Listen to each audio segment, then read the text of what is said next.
So what if I told you that a $710 billion safety net might actually just be, well, a complete illusion? I mean, that's the kind of number that makes you assume you're totally safe. Exactly.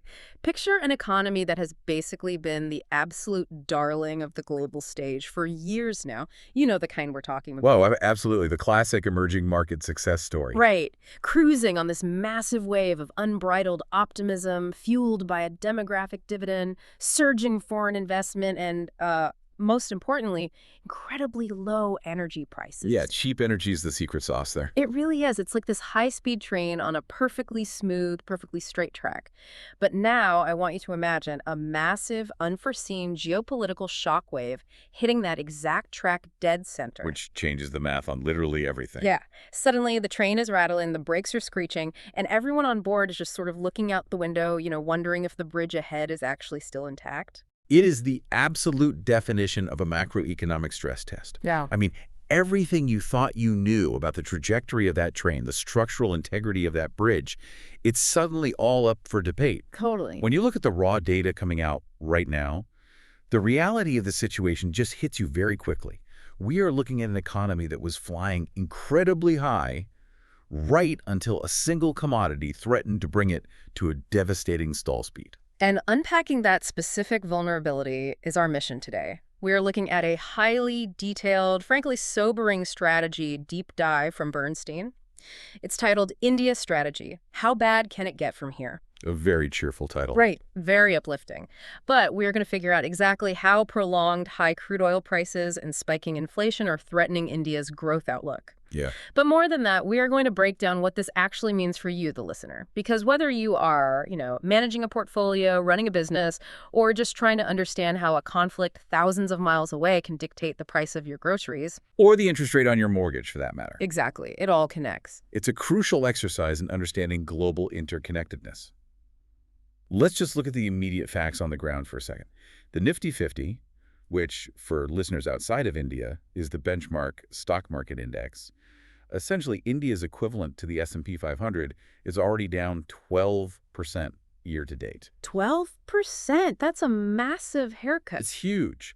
That puts the market in entirely unprecedented territory for recent years. We have a geopolitical conflict that has entered its fourth week, and crude oil prices are just relentlessly spiking. It's just chart going up and to the right. Exactly. The broader market is incredibly rattled. I notice in the data, though, that markets are currently holding on to this desperate glimmer of hope. They always do. Right. There have been recent statements hinting at a temporary ceasefire.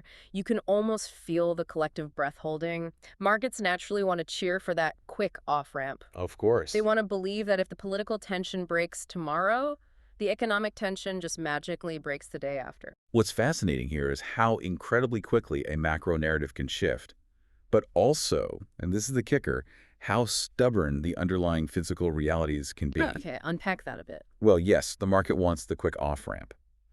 But the analysts at Bernstein are issuing a very stark warning here. They are arguing that even if a ceasefire happens literally tomorrow, the structural damage to the global economy and specifically to energy infrastructure and supply chains, it might already be done for this calendar year. Wow. So the damage is baked in. Exactly. The narrative might move on to peace talks on CNN or wherever, but the external vulnerabilities of emerging markets like India have been laid completely bare. Yeah. And those vulnerabilities don't just vanish with a peace treaty. I want to dig right into those vulnerabilities because the analysis points to a worst-case historical parallel that is incredibly sobering to read. Oh, the GFC comparison. Yes. Yeah. They call it the GFC moment. They are explicitly asking if a long-drawn conflict can return us to the horrors of the global financial crisis. Now, let's establish what that actually meant for India, just for context. It was brutal. Between 2008 and 2010, the numbers were just staggering. India's growth crashed from roughly 10% down to 5%. Inflation spiked to a punishing 10%. Which is astronomical. And the rupee depreciated by 30% against the US dollar over the following 5 years. 30%. That period is really the benchmark for modern economic trauma in emerging markets. And what we are seeing right now are some eerily similar preconditions starting to bubble up. Like what, specifically? Well, over the last 18 months, we've already witnessed an 11% decline in the Indian rupee. Crude prices are actively threatening to push inflation back above the central bank's maximum tolerance range. Foreign institutional investor outflows are persisting. It's money just leaving the country. Exactly. It's what economists call a balance of payments crisis in the making. Okay, let's actually define that for a second. Balance of payments gets thrown around a lot in the financial media, and I think people just gloss over it. Yeah, it sounds like textbook jargon. Right. But if we break it down using, say, a household budget analogy, it becomes very clear. Imagine your country as a household. The money you earn from selling things to the neighbors, your exports, that's your paycheck.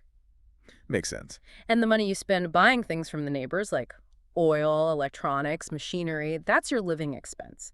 So a balance of payments crisis happens when the cost of your absolute basic living expenses, like heating your home and putting gas in the car, suddenly skyrockets so high that your paycheck doesn't cover it anymore. And you're just bleeding cash. Exactly. You are bleeding through your savings just to survive the month. That is a perfect way to visualize it. And when a nation bleeds through those savings, the value of its currency plummets, which ironically makes importing those essential goods even more expensive. Oh, man. It's a devastating feedback loop. But here is where I want to play the role of the skeptical listener for a minute. The data projects that a true worst-case scenario drops India's GDP growth to the 2 to 3% range. Now, if you are listening to this from the United States or the UK or Germany, a 3% growth rate sounds pretty normal. Sounds great. Yeah. In many developed nations, 3% is a banner year. People are popping champagne. So why on earth is a 3% growth rate classified as a virtual recession for India? That is the pivotal question of this entire deep dive, honestly.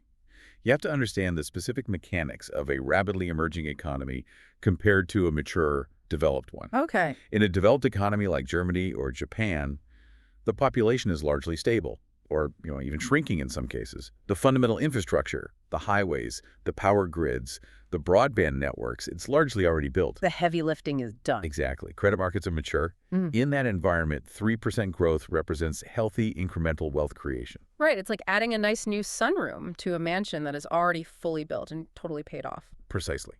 But India is not a finished mansion. It is a massive, sprawling construction site operating 24/7. I love that image. First and foremost, you have a profound demographic reality. India is adding millions of young people to its workforce every single year. Yeah. Millions. That's a lot of jobs that need to be created. Exactly. The economy requires massive, aggressive, year-over-year expansion just to create enough jobs to absorb those new workers. If growth slows down, unemployment skyrockets immediately, which leads to immediate social and economic friction. So it's not just numbers on a page, it's social stability. Absolutely. And on top of that demographic pressure, you have a corporate sector that is highly leveraged. Meaning they have borrowed heavily to fund their expansion. Yes. They rely on incredibly fast revenue growth just to service their credit and debt obligations. Like, if you are a mid-sized manufacturing firm in India, you took out loans assuming a 7, 8, or 9% growth environment. So it's not just about getting richer, it's about moving fast enough so you don't fall over. It's like riding a bicycle. A very heavy bicycle going up a steep hill. For India, 3% growth isn't cruising speed, it is stall speed. Stall speed. Wow. Yeah, at 3%, businesses aren't expanding. They are just barely surviving. The immediate reaction is they stop hiring. And then the new workers entering the market have nowhere to go. Exactly. Then, as revenues miss projections, those businesses start defaulting on those highly leveraged loans we talked about. When defaults rise, the banking sector gets clogged with bad debt. Which means banks stop lending to new businesses. You got it. The oxygen is sucked out of the room, creating this vicious downward spiral. So, to answer the listener's question, a 3% growth rate in India feels, on the ground, exactly like a severe, painful recession does in the West. That reframes the entire scale of the threat. A 3% stall speed is genuinely catastrophic. And looking at the triggers that would force this worst-case scenario, it's not just a vague fear. Not at all. If this current conflict lasts for much of the year, we are looking at severe supply risks, double-digit inflation, the rupee blowing past 110 to the dollar, and the Nifty index crashing well below the 20,000 mark. And the unavoidable consequence of those triggers is that the central bank, the Reserve Bank of India, or RBI, would be forced to hike interest rates aggressively. They have to step in. They wouldn't have a choice. They have to hike rates to defend the currency from total collapse and to try and crush that double-digit inflation. But those higher rates make borrowing impossibly expensive, which effectively kills any hope of a credit recovery for several quarters. Which brings us directly to the core driver of all this anxiety, right? The structural shift in global energy markets. Because if I'm listening to this, my logical brain is thinking, okay, oil spiked because of a war. Wars eventually end. When the war ends, won't the price of oil just plummet back down to where it was and everything goes back to normal? It is the most common assumption out there. Everyone thinks that. Yeah. But it is exactly what we need to warn against today. To understand why we can't just go back to normal, we have to honestly evaluate what normal actually was for India over the past decade. The numbers on this are fascinating. I was looking at the report, and India's whole bright story on the global stage from 2014 to 2021, all that massive growth in infrastructure development, it was heavily, heavily subsidized by an era of incredibly cheap crude oil. Subsidized is a perfect word. There is a stunning fact in the analysis. Yeah. Between 2014 and 2021, there was a period of barely 3 weeks, around October 2018, where crude briefly crossed the $80 mark. 3 weeks? That is it, 3 weeks in 7 years. Even during the peak of the Russia-Ukraine conflict, crude stayed above $100 for just a few months before dropping back below 80 by early 2023. India essentially built its current economic engine on the fundamental assumption that energy would remain cheap forever. Cheap crude is the foundational mathematics of India's recent growth story. It kept inflation down, it kept the balance of payments healthy, and it allowed the government to collect taxes on fuel without completely suffocating the consumer. Right. But here is the hard reality check. The era of $60 to $70 oil is likely dead for this current year. Period. Even in the absolute base case scenario, which assumes the hostilities actually end within a month, crude is not returning to those comfortable levels. This is where we really need to break down the mechanics. Why not? If the shooting stops, the treaties are signed, and the shipping lanes open back up, why does the price of oil stay stubbornly high? Because we are not just dealing with a temporary logistical hiccup here. We aren't just talking about oil tankers having to take a longer, more expensive route around the Strait of Hormuz, though that is obviously a factor. We are talking about actual physical destruction of infrastructure. This has been blown up. Exactly. Critical oil and gas facilities have suffered permanent damage in this conflict. You have to understand the scale of these facilities. A modern oil refinery is a sprawling, hyper-complex chemical plant. It's a city unto itself. Right. You don't fix a blown-up refinery in a weekend. The recovery time ranges from a few days for facilities that are merely shut down as a precaution to many, many months for facilities that sustained actual explosive damage. So the global supply is physically capped. The spigot is literally broken, regardless of what the politicians agree to. Exactly. The physical capacity to produce and refine the oil has been reduced. That is the supply side of the equation. But then you have to look at the massive shift happening on the demand side. Right, because everyone is going to be panicking to secure whatever oil is left. It's the strategic petroleum reserve dynamic. All over the world, nations maintain massive emergency stockpiles of oil. They're strategic petroleum reserves, or SPRs. During this current crisis, many nations have been quietly tapping into those reserves to keep domestic prices stable and prevent panic. To keep voters happy, essentially. Well, yeah. But once the immediate geopolitical tensions ease, you are going to see a synchronized global rush. Multiple nations, not just India, will flood into the open market to shore up and refill their depleted emergency stashes. Oh, because they're empty now. They know how close they just came to a true energy crisis, and they will want to refill those tanks immediately to protect against the next shock. So even if the war ends, you have massive artificial buying pressure from sovereign governments all just gobbling up a reduced physical supply of oil. That synchronized global buying pressure will artificially inflate demand, keeping prices elevated well into the $85 to $90 range, long after the news headlines have moved on to other things. Which means we need to talk about how this impacts the average person.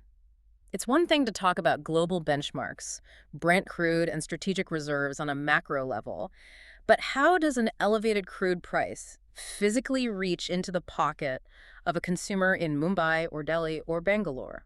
It reaches them through the immediate return of a very familiar, deeply destructive nemesis, inflation. The silent tax. And it's going to hit the Indian consumer particularly hard right now because of a nasty, inescapable mathematical quirk called the base effect. I want to spend some time on this because base effect sounds like financial jargon, but it dictates how every central bank in the world measures success or failure. Absolutely. Let's look at last year. Last year, India had a massive advantage. Headline inflation was incredibly low. And more importantly, food inflation which makes up almost half of the entire inflation basket in India, was exceptionally low. Yeah, people don't realize how heavily weighted food is in the Indian index. It's massive, and it averaged just 1.2% in the second half of last year. So consumers felt relatively okay because the cost of basic survival rice, wheat, vegetables wasn't skyrocketing. It felt like a win. But in the world of economic data, yesterday's win is today's mathematical headwind. How so? Inflation is not an absolute number. It is a rate of change calculated year over year. You are always comparing this month's prices to the exact same month last year. Okay, so if a bag of rice was artificially cheap last year, say 100 rupees, and this year it just returns to its normal historical price of, say, 110 rupees. Then the math registers that as a 10% spike in inflation. Even though the price just normalized, the ultra-low base from last year means any upward movement this year looks like a massive percentage explosion on the charts. Wow. The baseline is no longer favorable. It is actively working against the central bank's metrics. And it gets worse because we can't just assume prices will merely normalize. We have to factor in a terrifying wildcard mentioned in the report, the weather. Yes. Meteorologists are tracking a 62% chance of an El Nino developing this summer. And for India, El Nino is not just a weather event, it is a macroeconomic event. El Nino warming patterns in the Pacific Ocean typically disrupt the monsoon season. Which is everything. For a country where a massive percentage of arable land is entirely dependent on monsoon rains, a disruption is devastating. The agricultural supply chain is incredibly sensitive. If the rains are delayed or deficient, sowing is delayed, crop yields drop, and that historically low food inflation of 1.2% that we just talked about, that will reverse violently. It's simple scarcity. Less food harvested means higher prices at the market. The historical correlation is undeniable.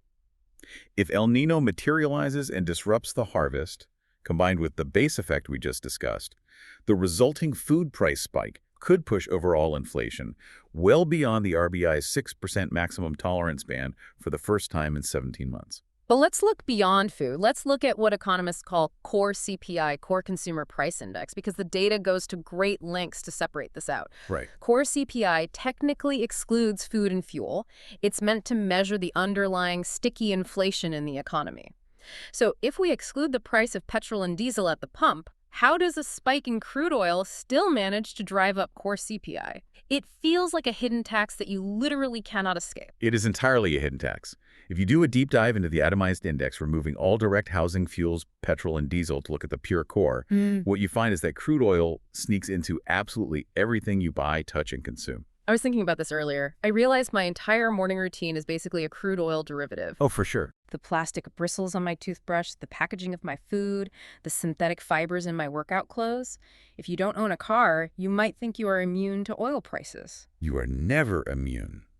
Think about aviation turbine fuel. If oil is high, flights are more expensive. But it goes so much deeper than travel. Think about the fundamental logistics of human civilization. The physical moving of stuff. Every single item in a grocery store, every piece of clothing in a mall, every smartphone, every brick used to build a house had to be put on a truck, a train, or a cargo ship that burns diesel to get to you. And those transport companies aren't just going to absorb the higher cost of diesel out of the goodness of their hearts. Of course not. They pass it directly onto the manufacturer, who passes it directly onto the retailer, who passes it directly onto you, the consumer. When diesel goes up, the fundamental cost of moving physical atoms from point A to point B goes up. And then there are the direct petrochemical linkages. That's exactly. What is a plastic shampoo bottle made from? Petrochemicals. What are the synthetic rubber soles of your running shoes made from? Petrochemicals. The paint on your walls, the asphalt on your roads, the fertilizer used to grow your food. It's everywhere. Crude oil is the fundamental building block of modern manufacturing.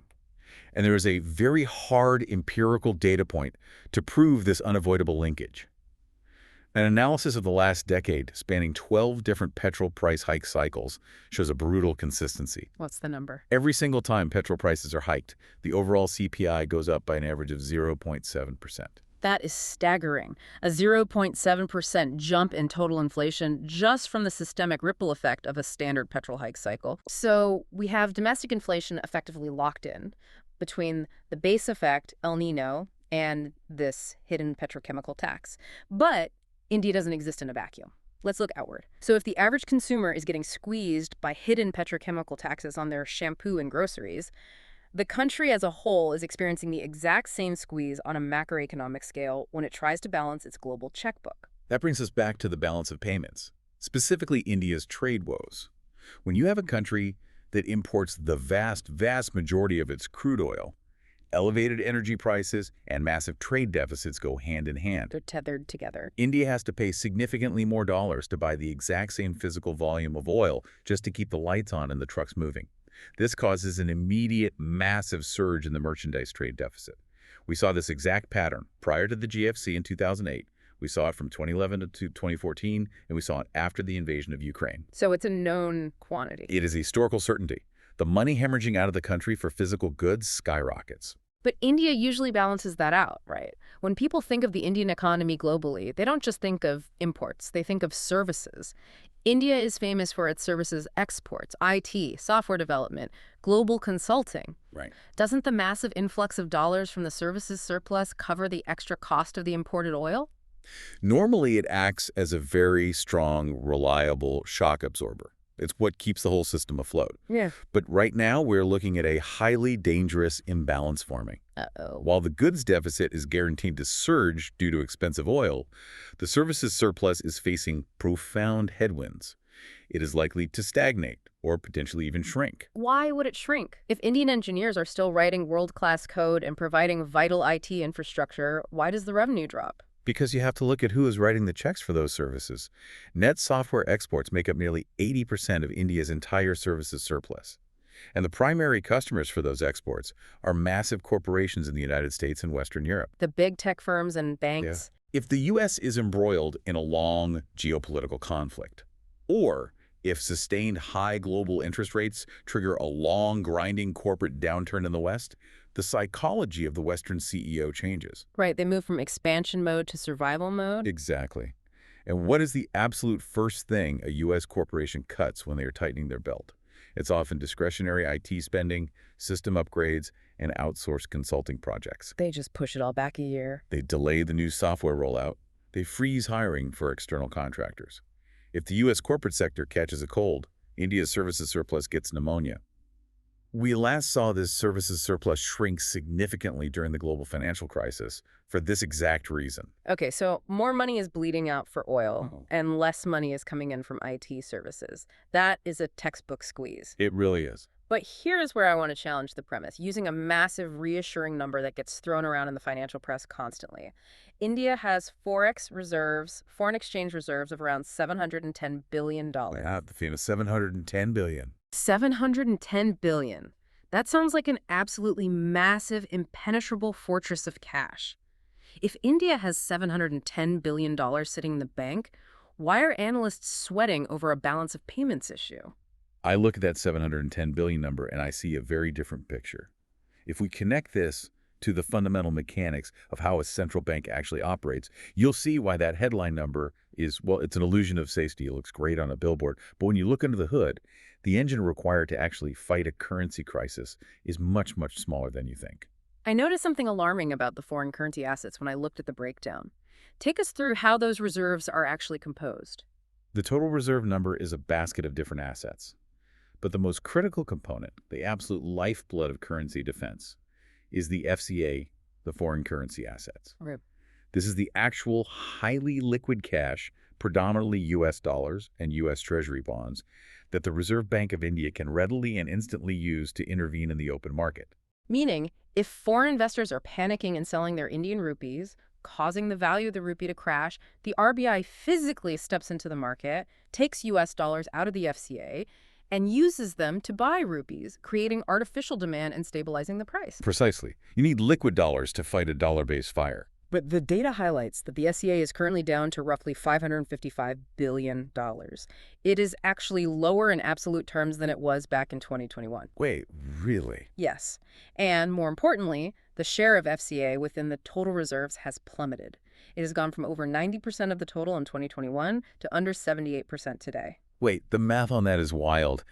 If the total headline reserves are at a massive $710 billion, but the actual liquid currency part is shrinking, what on earth is making up the difference? What is inflating the total number to make it look so healthy? Gold. The central bank has been aggressively accumulating physical gold, And simultaneously, the global market price of gold has been surging to record highs. So, on paper, on the accounting ledger, the total value of the reserves looks fantastic because the gold sitting in the vault is suddenly worth billions more. But you can't easily use gold to defend the currency on a random Tuesday afternoon when foreign hedge funds are dumping Indian stocks. You can't just throw physical gold bars at foreign institutional investors who are pulling their cash out of the Nifty. That is exactly the problem. Gold is an excellent store of value, but it is incredibly cumbersome and illiquid during a fast-moving intraday currency crisis. You need liquid dollars. And that dollar buffer, that FCA, is shrinking relative to the size of the economy.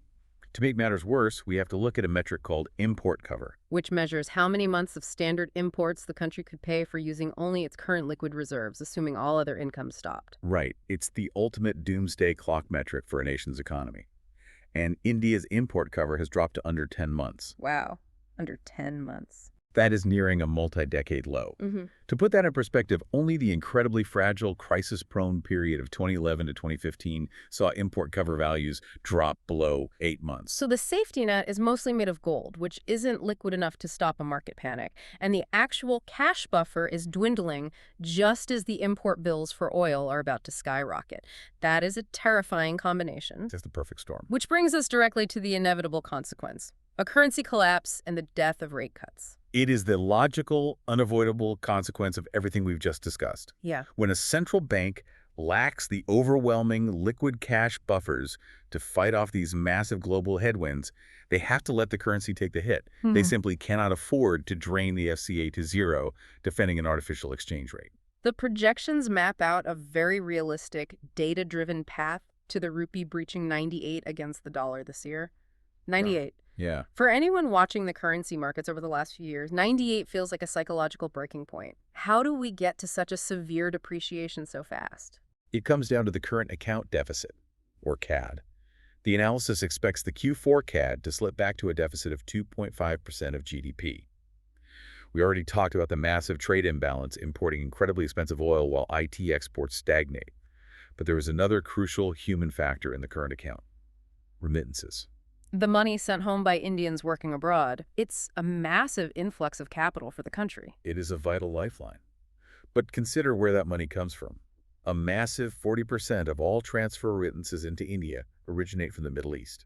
Millions of expatriate workers in the Gulf region. Ah, I see where this is going. If we are facing prolonged geopolitical tensions or outright hostilities in the Middle East, the economic activity in that region slows down.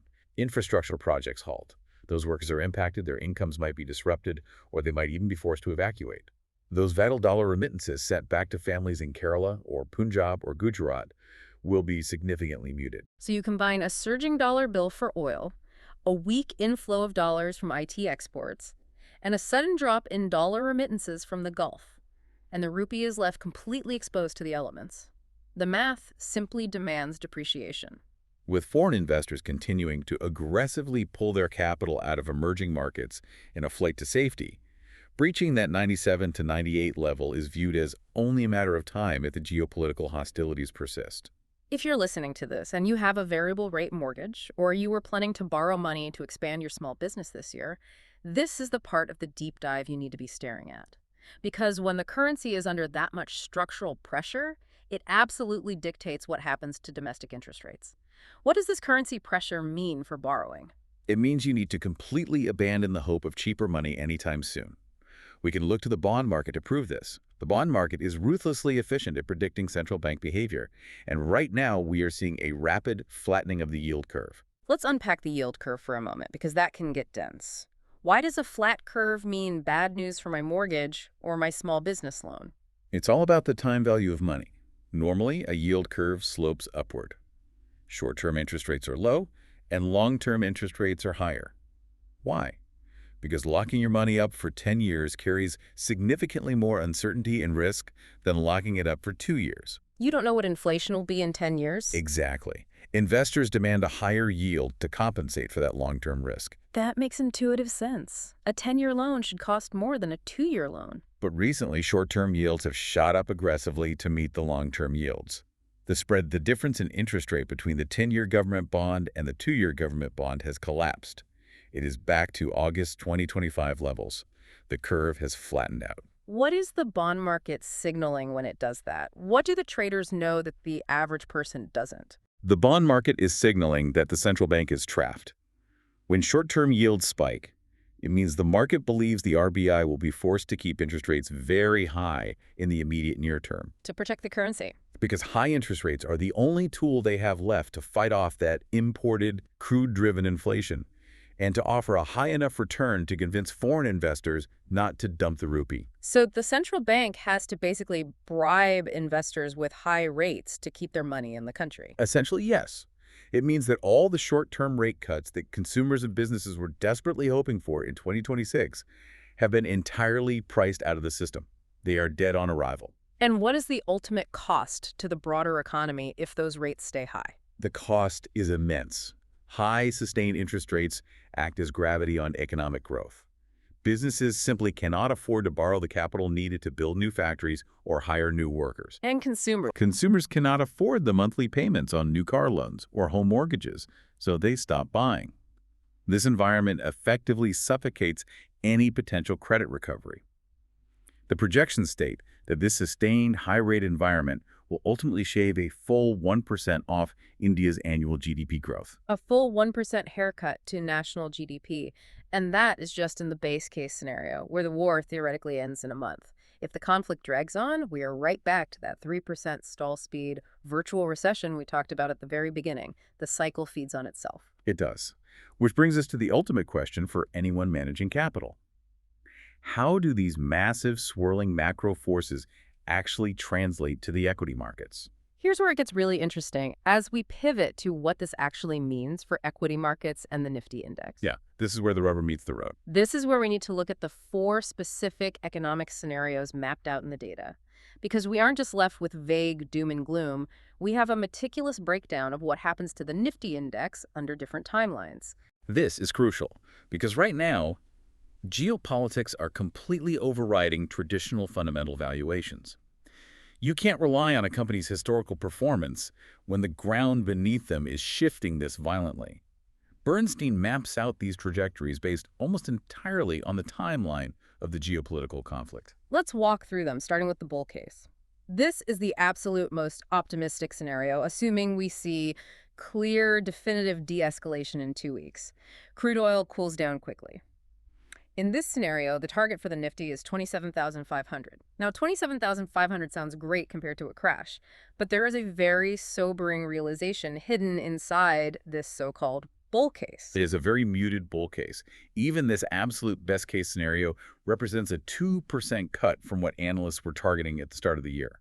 When the year started, before the geopolitical shockwave, the market was hoping for what they called little bits of everything to drive growth. A Goldilocks scenario, a benign inflation environment, some healthy central bank rate cuts, decent corporate earnings growth across the board. Exactly. But the events of the first quarter have permanently erased that upside. The little bits of everything are simply gone. The inflation is baked in, the rate cuts are dead. So even if absolute peace is declared globally tomorrow, the Indian market has permanently lost some of its potential ceiling for this year. That is a harsh reality check. Okay, moving to the base case. This assumes de-escalation takes a bit longer, maybe a month. Crude stays elevated, stuck in that $85 to $90 range because of the restocking and infrastructure damage we discussed earlier. The Nifty target here is 26,000. Which implies about a 13% upside from the current deeply discounted panic levels, but fundamentally it signifies a mild decelerating of the market. Let's explain decelerating. What does it mean when a market derates? It means investors are systematically lowering the price to earnings, or PE, multiple they're willing to pay for a stock. An earnings multiple represents how much you are willing to pay today for a company's future growth. When the macroeconomic environment becomes riskier when inflation is high, the currency is weak, and growth is slowing, investors demand a higher risk premium. So they're less trusting. They essentially say, I still believe this company will make a profit, but because the world is so chaotic, I'm only willing to pay $15 for every dollar of earnings instead of the $20 I was willing to pay last year. So the company's underlying business might be fine, but the stock price drops simply because the global mood has darkened. Precisely. That is a derating. Now, let's look at the bear case. The conflict extends for 2 to 3 months. Crude remains elevated, acting as a structural drag for much of the year. In this scenario, the derating accelerates. The Nifty target drops to 24,100. And finally, the crisis case. The crisis case assumes geopolitical escalations persist for a full year. The war broadens. This is the scenario that triggers the full GFC moment we opened with. In this environment, price-to-earnings multiples contract to multi-decadal lows. Investors simply demand a massive, overwhelming risk premium to hold Indian equities of any kind. The Nifty target plunges below 19,000. Below 19,000, that would wipe out years and years of accumulated wealth creation. But if a listener is looking at their specific portfolio right now, how do they navigate this? Which specific industries or sectors are the most vulnerable to this very specific kind of crude-driven shock? You have to look at the raw material inputs of the businesses. The analysis provides a great historical linkage chart for this. Sectors that are highly sensitive to crude price shocks are those whose operational costs explode when oil spikes, but whose ability to pass those costs on to struggling consumers is limited. So they just have to eat the loss and their profit margins collapse. Exactly. Historically, this includes sectors like paints, aviation, cement, and consumer staples. Think about the physical mechanics. If you manufacture paint, your primary raw materials are petrochemical derivatives. If you fly commercial planes, aviation turbine fuel is your single largest expense. Right. If you make cement, you require massive amounts of energy to run the kilns and massive amounts of diesel to transport the heavy bags.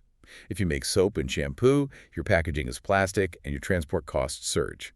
In the bear and crisis scenarios, the margins of these businesses will get squeezed incredibly hard. Are there any sectors that actually survive this kind of environment? Conversely, the historical data notes that sectors like metals, IT services, and utilities often have a negative linkage to crude, meaning they might perform relatively better, or at least they won't crash as violently when crude spikes, because their fundamental business models aren't as deeply tethered to the price of a barrel of oil. So, synthesizing all of this, the four scenarios, the flattening yield curves, the hidden inflation in our shampoo bottles, the shrinking liquid Forex reserves, what is the ultimate takeaway for the investor? If you are managing capital right now, what are you supposed to do? Do you try to play the hero and buy the dip, hoping for that 2-week ceasefire? Or do you liquidate everything and hide your cash under the mattress? The core thesis of the Bernstein strategy is a plea for absolute patience and realism. They argue that right now, trying to predict market movements is a purely binary call. You are essentially gambling on the opaque minds of geopolitical leaders and the unpredictable timeline of a war. Fundamental, bottom-up valuation looking deeply at a company's balance sheet, its cash flow, its management team is currently useless because the macro environment is dictating everything. You simply can't build a reliable earnings model for a cement company if you have absolutely no idea whether oil will be $70 or $120 next month. The math changes too drastically. Exactly. The variables are too wild.